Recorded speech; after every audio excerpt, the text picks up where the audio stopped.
A yau ne shahararren malamin addinin nan wato Malam Aminu Ibrahim Daurawa ya kaddamar da YouTube channel ɗinsa wanda zai dinga ɗora zafafan wa'azi da kuma huɗubobi da kuma tafsir wanda za a dinga samun kowane kalar tafsir da ake bukata nasa da kuma wa'azinsa a cikin wannan tasha.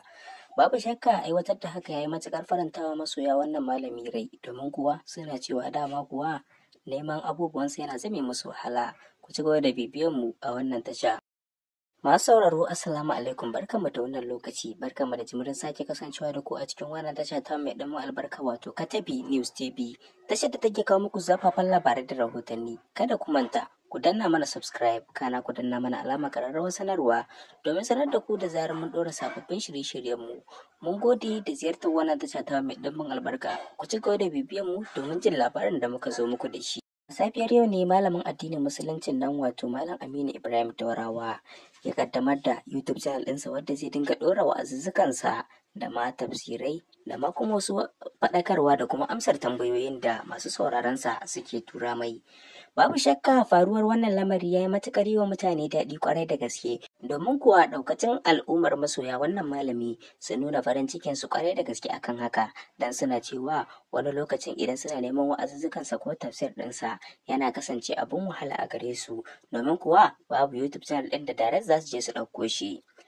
Babu shakka malamin ya bayyana cewar ya yi haka ne domin yadda dukkanin wasu azuzzukansa za su dinga isa ga al'ummarsa, domin kuwa yana samun ƙorafe-ƙorafen cewar idan mutane suna neman wasu abubuwansa sai dai su dinga shiga TikTok da wasu kafafen sada zumuntan, a hakan ma ba lallai su samu ba.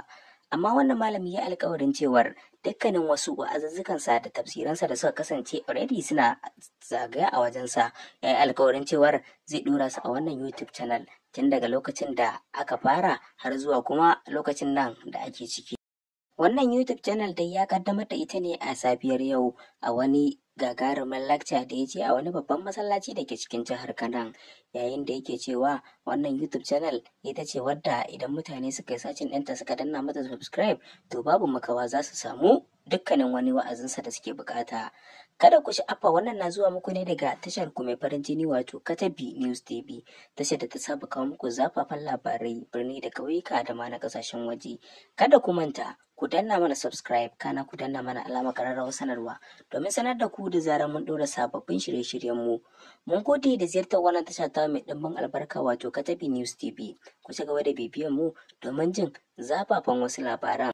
Kada dai ku manta ku danna mana subscribe, kana ku danna mana alamar ƙararrawar sanarwa domin sanar da ku da zarar mun ɗora sababbin shirye-shiryen mu.